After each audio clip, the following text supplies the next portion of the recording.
So I want to explain why I put 100 hours into every single video I post on my main channel here, because in light of the video I posted yesterday where I said my video is going viral and I think I had it at either 12,000 or 7,000 views, today has run its course and we are at 24.6K. And that is by far, I think it's like double my most viewed YouTube video before this. So that's very cool to see. Now I've made over $2 million in revenue for my businesses directly attributed to YouTube. However, seeing it happen from views on my own channel is kind of interesting because I've always posted very niche down business content. So finally utilizing the skill set that I've learned this whole time to go out and go viral is it's pretty interesting to do. And what I want to do is I want to go ahead and show you guys this has done something pretty interesting. First off, my channel is finally about to be monetized. So I don't know if you can see here, but before this video I was at 2,300 subscribers. Now I'm approaching 3,000. I'll probably hit that if not later today, tonight.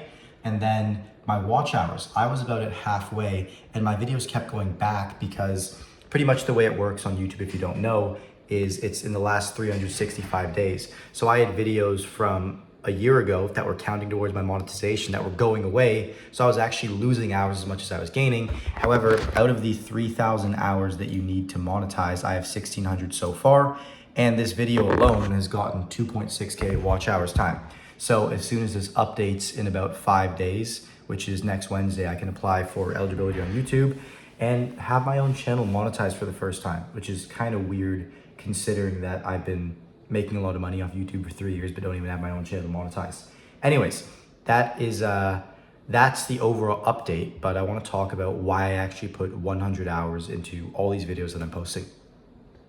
So it's much later. You guys really just get me at the very end of my day when I'm just tired and I've got no energy to put any value into the production, whatever.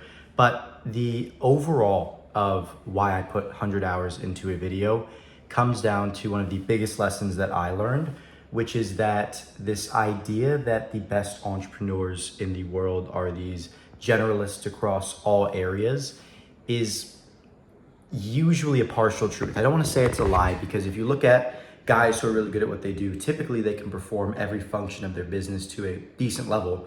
But one thing that I noticed, and it comes from the root idea that there is no perfect way to run a business. That's a myth that a lot of people buy into. Really, there's only a perfect way for each person to run a business.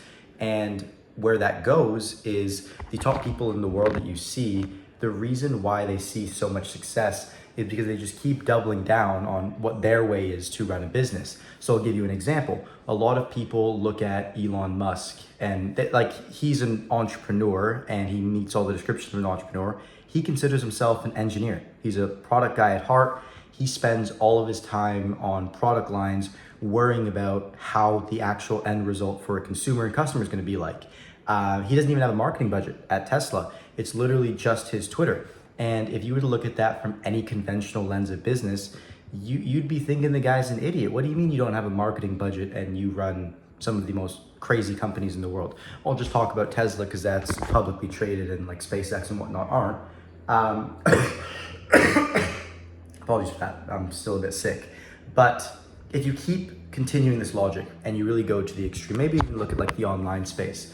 You've got guys like Iman, and Iman is a very interesting case scenario because a lot of people look at him and just either hate on him. That's like typically what people in the middle do. And guys that are beginners really like him, and guys that are also advanced really like him because they understand the simplicity in what he's doing and how effectively he actually does that. Like he's running a make money online challenge right now.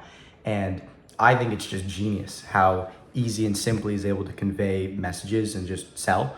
And what he's done really well is he's taken this approach to YouTube and almost like holding stock. I was talking about this with a client today.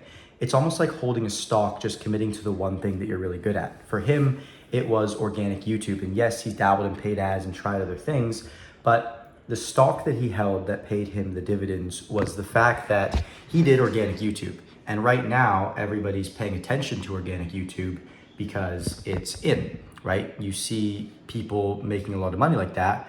But back when Iman started 10 years ago, that wasn't cool. Like doing YouTube was not cool.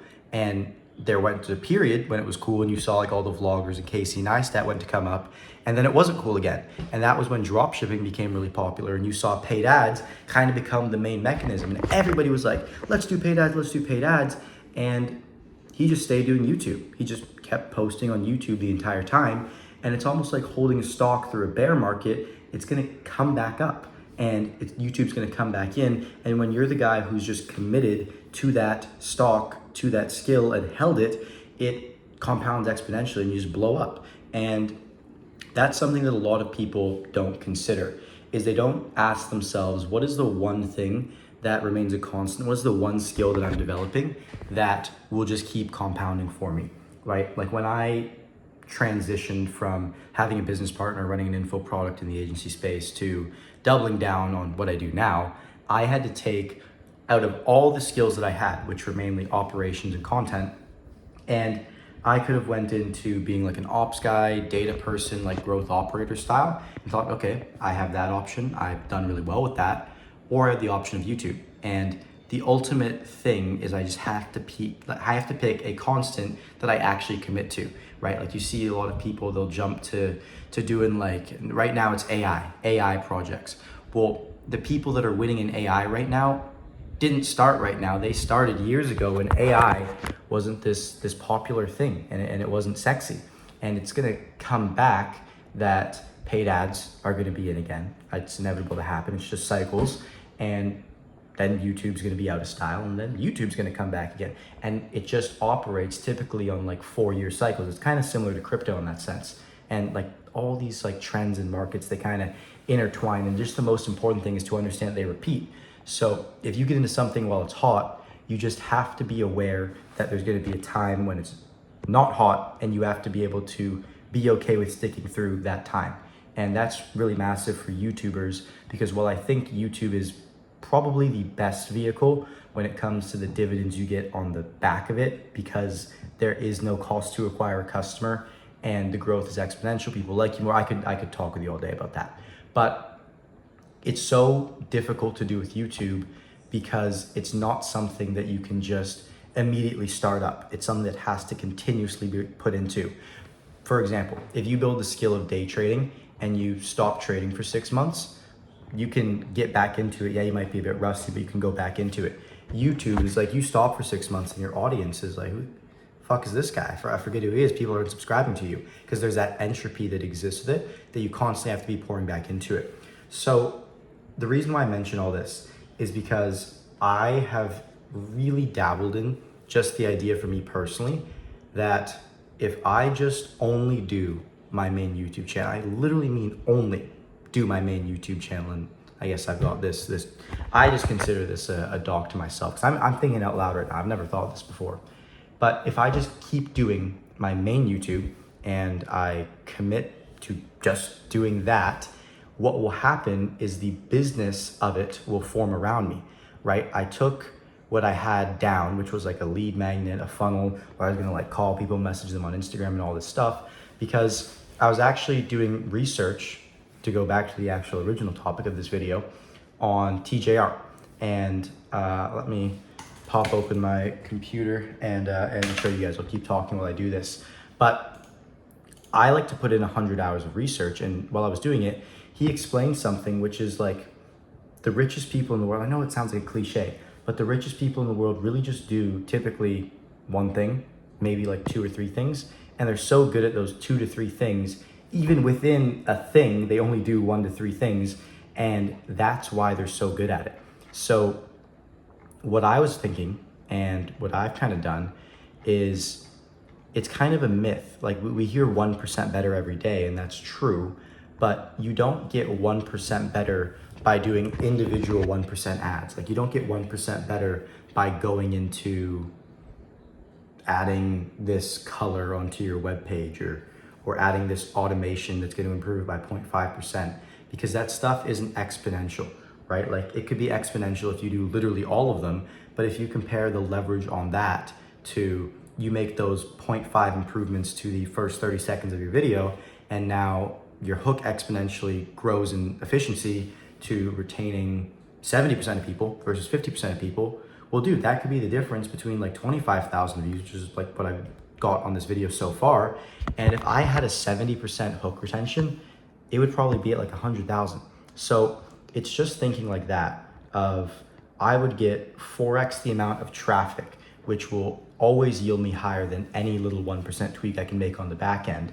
And I illustrate that, I'm working 2 points here at the same time.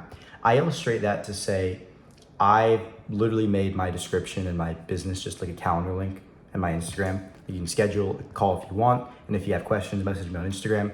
That's it. And I'm just committing fully to just making the YouTube videos that I do for myself and for my clients. That's it. There's nothing, like literally nothing else that goes on. So that's kind of the first point, and something I'll probably come back to in a second. But as I'm doing these videos here, I pretty much like to watch everything that I can find on a person on the internet. Like right now on this TJR video, I want to kind of keep it far away as I'm scrolling through, but I'll list out like every video and go through them. Like I've spent probably already like 20 hours watching content, like watching podcasts and really just understanding the ins and outs of this guy's life. And there's so much stuff in this video that I want to even make sure that I don't think I showed it when I scrolled through, but there's so much personal stuff that I've even found out about him and his family doing this video that I'm not going to include in the video, because I just think, well, if I had a video made on me, I wouldn't want somebody talking about my family and their origins and all that stuff in like great detail and like doxing. But it's crazy how granular you get. And I almost want to talk to this because I'm trying to prove to myself like, hey, this amount of research is actually good to do on the videos, and I'm not just being an overboard crazy lunatic by finding out like his high school football stats of him and his friends because he mentioned it that he bought Bitcoin from him and like all these little minor things. But it's really like doubling down on that, like I was talking about, that will compound so much fucking more than going ahead and optimizing your headline or like having the cool colors on your landing page. Like it's all bullshit compared to the one thing that you do that only you can do and that has that exponential leverage. So that's kind of my thoughts. And I say I pour 100 hours into these videos. It's honestly more. I just want to make it a bit believable, quantifiable. Maybe I start recording myself, but I am hustling my ass off to, as I talked about yesterday, strike the iron while it's hot, and make these videos even better. But literally the only thing I do is make YouTube videos. That's my life. That's what I do. It's what I'm good at. And I'm only getting better, and I'm gonna be working with clients to do the same thing. And I don't need any of the bullshit. Like, just keep it simple. No funnels, no networking events, no crazy content strategies, anything like that. Just YouTube. And do that for years and years and years. The exponential compound will be massive. And if you do want to get other shit to be done, just hire people for it. Like, you as the core person at the company should just do one thing. And then an ecosystem of people that do the other things that might have those lower yielding returns can kind of form around you. That's my rant for the day. It is 9 p.m. on a Friday, and you see what I'm doing. So I'm gonna jump in the sauna, and then I'm going to get back to watching more videos on this dude so I can get this video out for you boys next week. Hope the value you got from this video is worth the time you spent. I'll see you in the next one.